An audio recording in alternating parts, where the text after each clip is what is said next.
everybody. Oh my gosh, this is an amazing panel that I'm so excited to get to talk with everybody about AI and disability.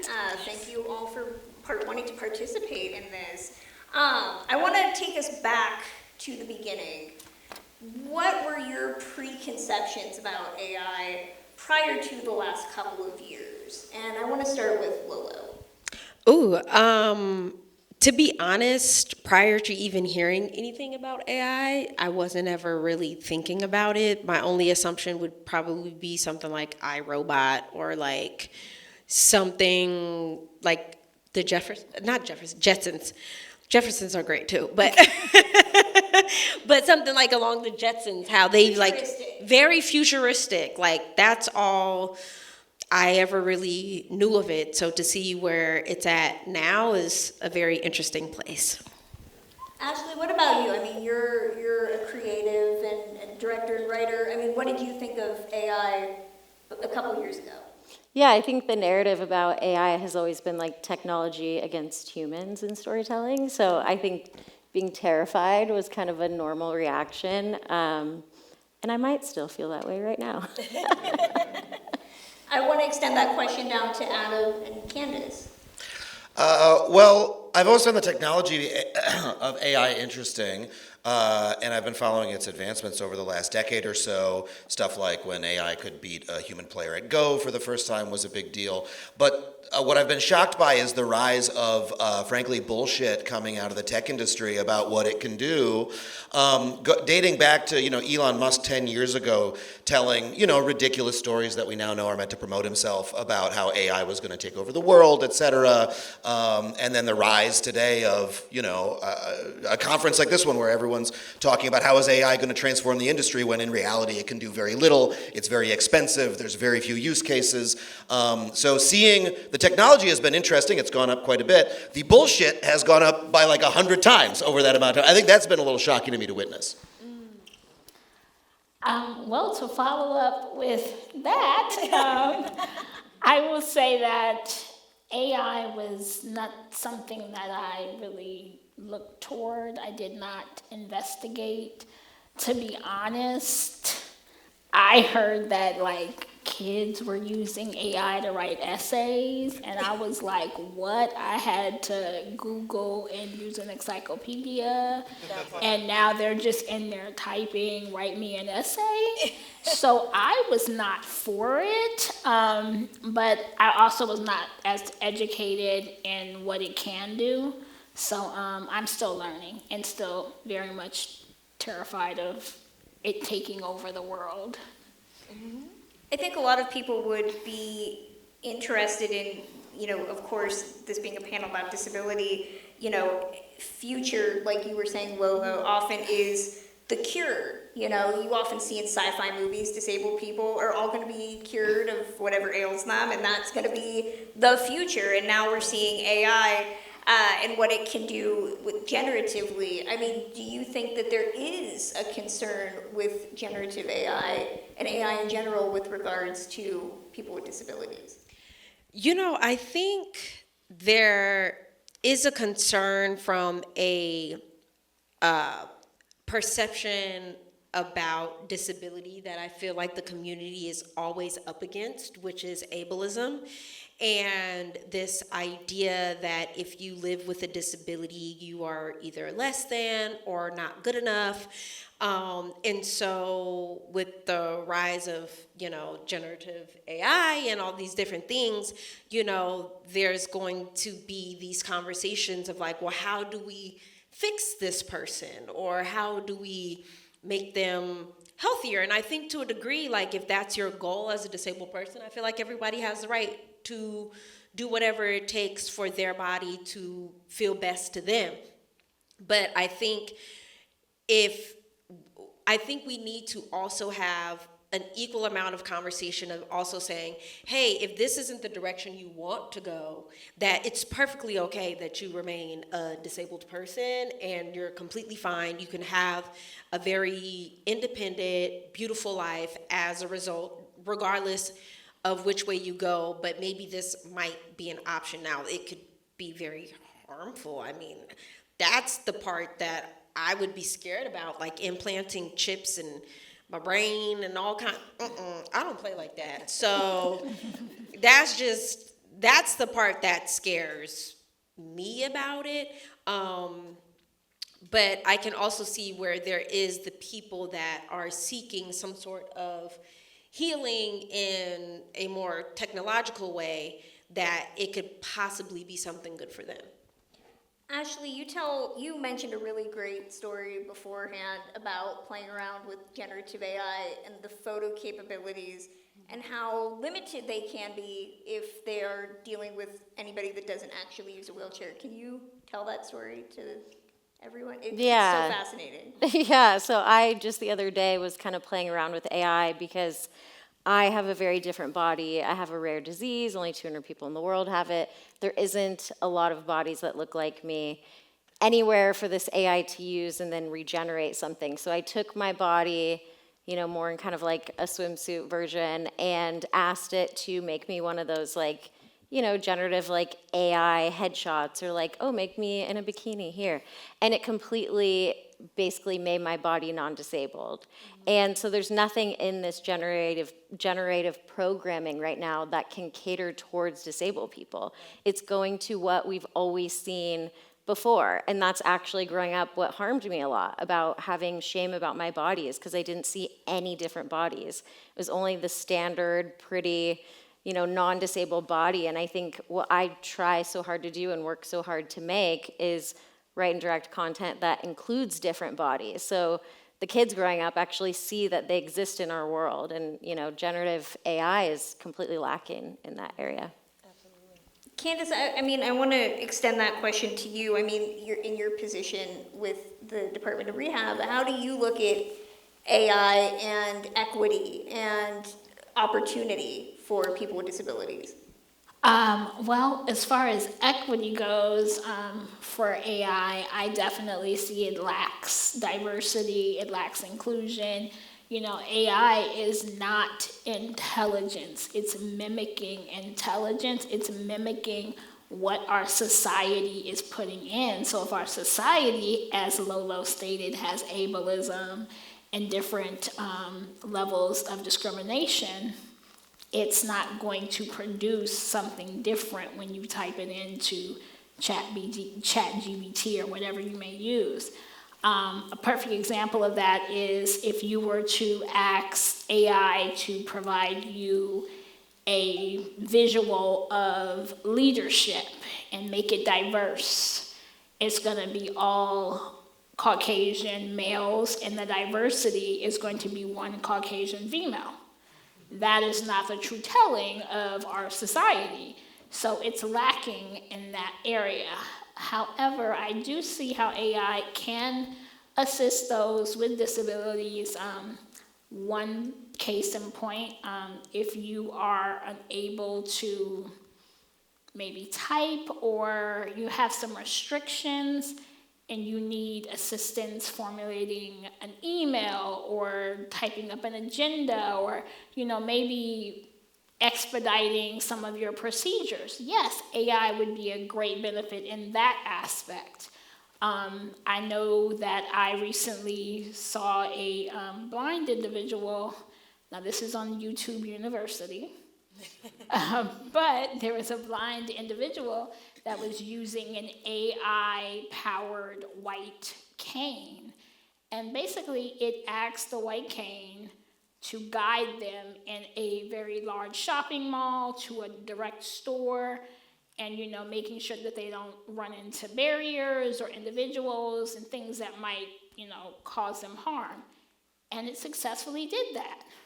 We have self-driving wheelchairs that are coming in through AI. These are all great advancements, but then we also have to look at, is it equitable? Are people able to afford these type of resources? So I think there's give and take. And depending on what you're, like Lolo said, what you're looking to do with it, it's going to provide the basics. I want to talk about the film and television industry, especially with regards to AI. I wrote an article about AI and disability that will be in TheWrap magazine. So keep an eye out for it. Shameless plug. Don't be ashamed, girl. And somebody had talked about how, in the future, if AI becomes as advanced as it could be, movies that don't have disabled stories or disabled characters could be created out of whole cloth and inserted into a film. Now, I want to start with Adam. How do you look at that concept of inserting AI disabled performers into a film that maybe didn't have that to begin with? Well, first of all, I think that the idea that we're going to be watching AI-generated movies is ludicrous. I don't think it's going to happen. The technology that has so far been demonstrated to do that, OpenAI's Sora, no one has used. It's fantastically expensive.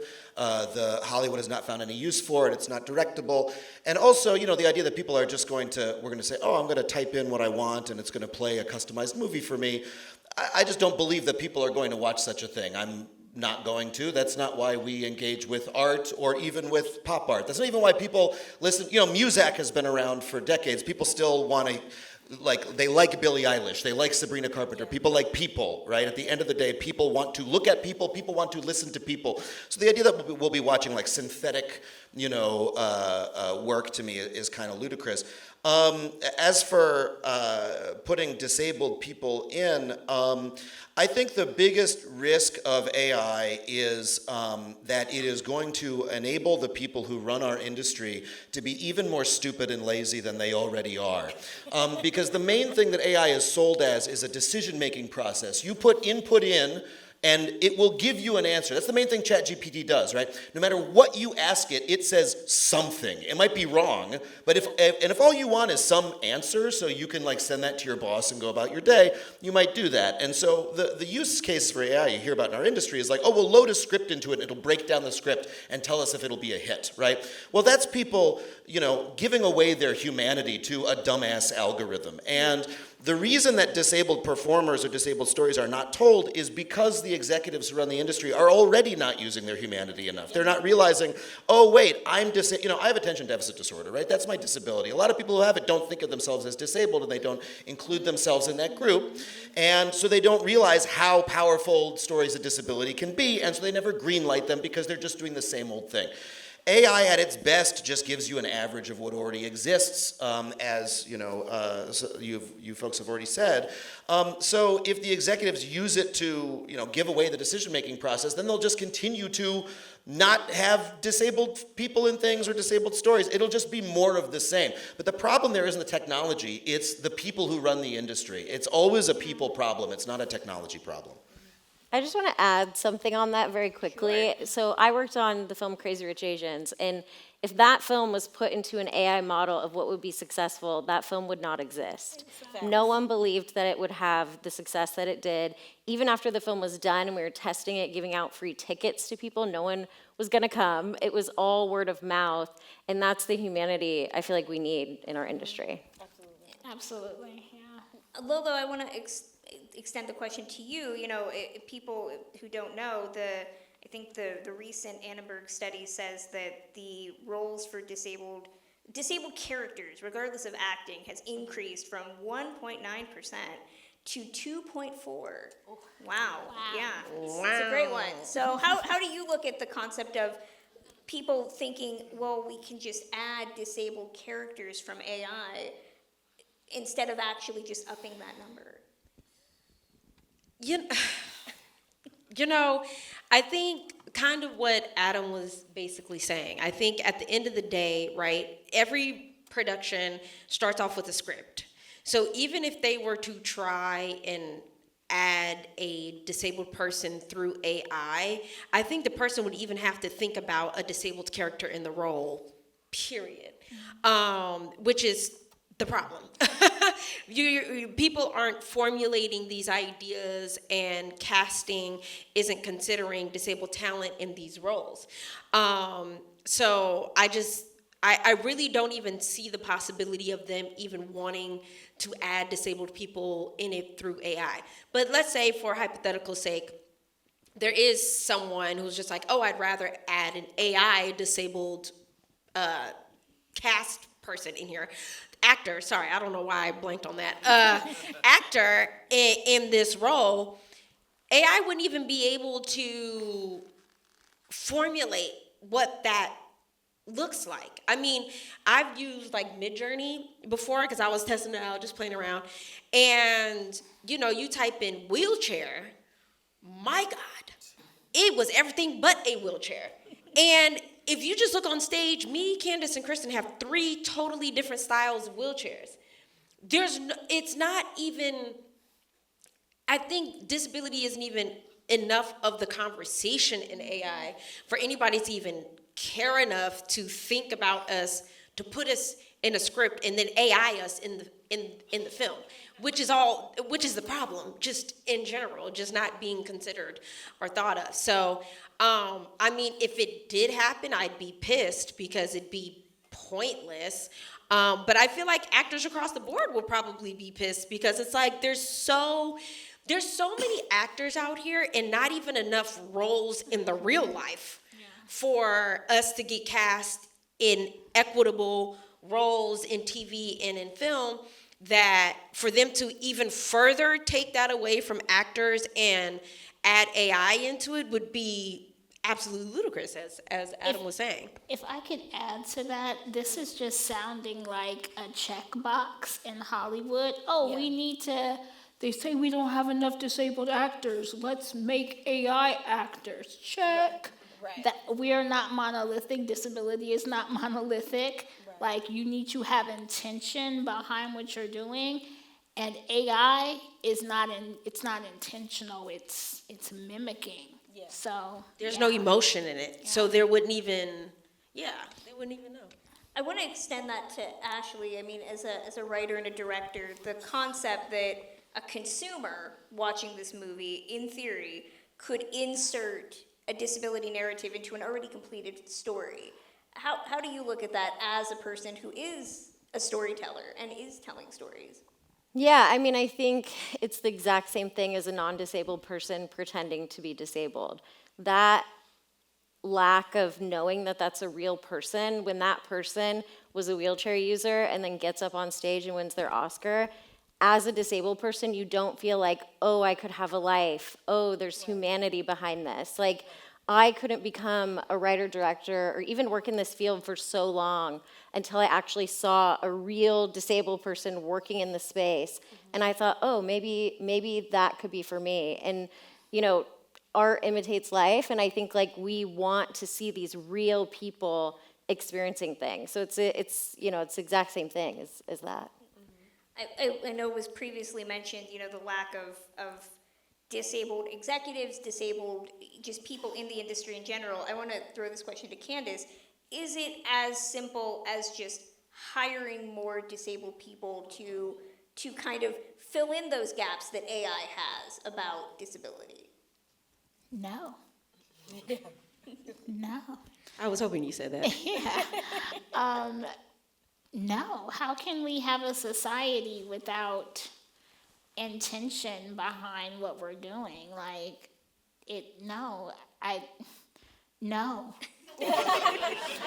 I'm sorry, that's just the answer, no.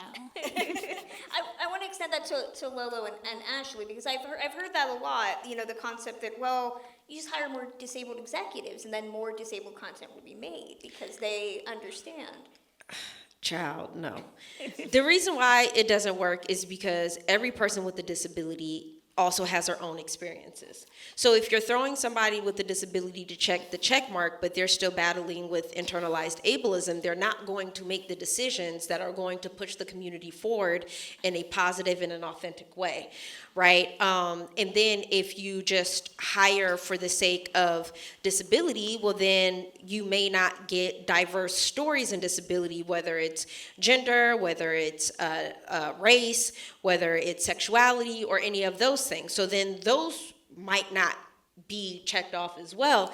And then it's like, me as a wheelchair user, I can't speak for a blind person. Absolutely. So even if I was an executive, I could do my best to understand. I could, I would at least know to hire somebody on to consult or put them in a position of some sort of like high level position, producer, whatever it is, writer, to bring them in. I would at least know that much, but even still, when a lot of times, even in the community, that there's only room for one disabled person at a time still, because there isn't that much, visibility in general. So it's like, I can't speak for a blind person. So even though I have a disability, I'm not gonna know if this story is true to a character who's blind or ADD or whatever it is. Like, so you can't just throw somebody in there. I think if you do, then whoever is to be the executive has to be someone who is well-rounded in the community, who understands what's happening in the community and what the community wants as a whole, and then knows the people to go to who are all in line with the same mission and vision of what we want as a group. A perfect example, we were just outside, well, actually, we were inside, and Lolo was saying, well, girl, tell me about your job, because I'm not in corporate. Period. She can't be Candace at Department of Rehabilitation just because she's in a wheelchair and she's a black woman. Right. It don't work that way. Right. So this is like we're trying to find ways to check boxes. Stop checking the box and have intention. Yes. I'm not gonna go for an actor role, baby. I don't act. I act up, but I don't act. Okay, so it has to be intentional. As a black executive, I can't just do whatever I want. It has to have intention. It has to make sense. I have to be able, like Lolo said, to be on the ground with the community, understand the needs. That is not everyone's role in life. If that was the case, then baby, we'd all be execs. Right, that part. So yeah, making sure that we have intention behind things, absolutely important. Actually, I wanted to extend the question to you as well. Can you repeat it? Because I'm trying. I'm trying to remember what the question even was. I think we're just Disabled gonna, people in executive roles. That's what it was. Thank you for remembering that. I mean, yeah, I feel like we absolutely should have disabled people. I know this is a little different, but I think we should absolutely have disabled people in executive roles because they're ultimately the gatekeepers of our industry. I have so many projects that can't get made because gatekeepers are going, it's too risky. If we had a disabled person going, no, this is gonna be the next, thing that's gonna say something for this community. But unfortunately, there aren't enough, like we're gonna have to start them now and then work for 30 years, then maybe, or 10 years, and then be those people who can actually make decisions. So right now, it's everyone's working for higher ups, but eventually I want those people. I want disabled people to be executives. Like, I think that's what we desperately need in our industry because usually it's just the creatives, and I also am a huge advocate for a person who's on a project in a position of power. If you have a project with disability, it either needs to be a writer, a director, or a producer that has power. Because even if you have disabled actors, sometimes those disabled actors, that's the only role they're getting. So they're gonna put themselves in a vulnerable position and it's not fair. And consultants are great, but a lot of consultancy work should be paid for, or that person should be the writer. There's a lot of stuff that's kind of getting mixed up there. So, and I do just wanna say, like, one positive thing with AI, working on sets where there was a production accessibility coordinator on an Apple TV show, Best Foot Forward, that is an amazing, valuable role, but I encourage people out there who work with other people with disabilities, you can go to AI and say, hey, how can I make my set more accessible for this community? It spits you out a whole long list of amazing accommodations, and I think that's like ways that we can be learning, but then also hire the production accessibility coordinator because people's needs are different. As there's 3 wheelchair users here, they all have different needs with which wheelchairs they want to use, so. Yeah. And I think the gag is there probably are executives with disabilities, they're just not claiming it. Mm-hmm. Or they just don't know. Yeah, that's exactly what I was going to Yeah. say. I mean, there's certainly executives who are, again, having ADD, people who are dyslexic, people who have physical impairments, but they don't think of them, they're not conscious of themselves as being a part of the community of disabled people, because it's not just people who identify as disabled not getting the roles. It's the suppression of disability as a topic of conversation in American society that we acknowledge at all. That's like worth discussing, worth making media about. And so I think it's having folks who identify themselves as disabled in positions of power, great. How about also the people in positions of power becoming more aware of because I've said many times, disability is the only group that like everybody is going to join, in all likelihood at some point throughout their lives. Eventually you get old enough, there's something you can't do anymore. Absolutely. And the sooner you start thinking of yourself that way, the better, I think. Yeah, absolutely. And I think even with a lot of celebrities, to Adam's point, like there are a lot of celebrities who are like, this is what I have, and not really identifying with the community as a whole, And granted, nobody's forced to do whatever it is they don't want to do, right? But I think to his point is because we're not having enough conversation about the community as a whole, even those people don't know that technically they qualify as a person with a disability, I mean, sometimes I think about, and it could be a generational thing, but sometimes I think about like, yo, Stevie Wonder, like, everyone just sees that he's blind, but I'm like, that's a disability. How do we not recognize that? So, you know what I'm saying? Or even Billie Eilish with Tourette's, like just being able to own it and be a part of the community. Like, I wish there was more of even that collaboration alone. But for that to happen, society has to be okay with disability. And I don't know about y'all, we're ready, but is society ready? Right. I don't know. They need to. Get ready.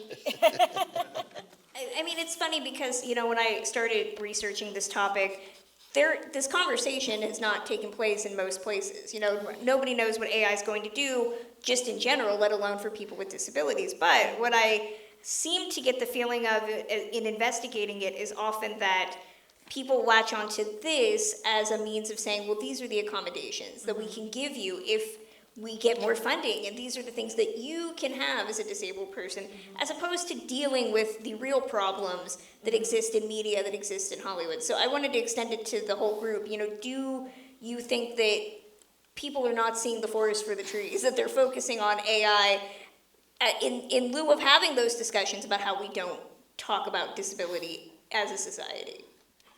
I mean, look at this panel. We're doing a panel about AI and disability. There's so much we could talk about regarding disability, right? But we're doing a whole day about AI. And why? Because, the tech industry is about to dump $100 billion on our industry, right? And that's where the money is. And so TheWrap, this wonderful publication, only independent trade publication, so very happy to be here. But, we do a whole event around AI, even though all of this technology is mostly marketing. Most of it's fake product demos that you can't actually use.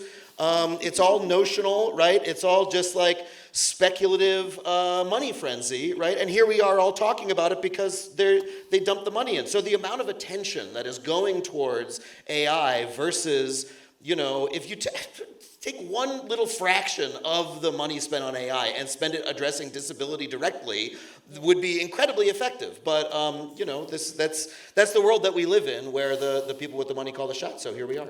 Yeah. Well, he also made a very good point earlier in this panel. We are all going to be a part of the disabled community. We just got it first. We got it first, okay? Right. But each and every one of you sitting in these chairs are going to have, whether it's a temporary, permanent, something's going to happen where you're going to be disabled. You might want to invest in it now. Start investing in that now, because when it hits you in your 60s, or if you have a tragic accident, that we don't want to wait till then to get the buy-in. Like, let's buy into it now, because it's going to happen. Newsflash, you cannot avoid it. Yeah. It's unavoidable. And the thing I always think about too is, everybody wants to use an elevator. So don't act like what we're asking for as a community is something that you don't feel you would benefit from as well.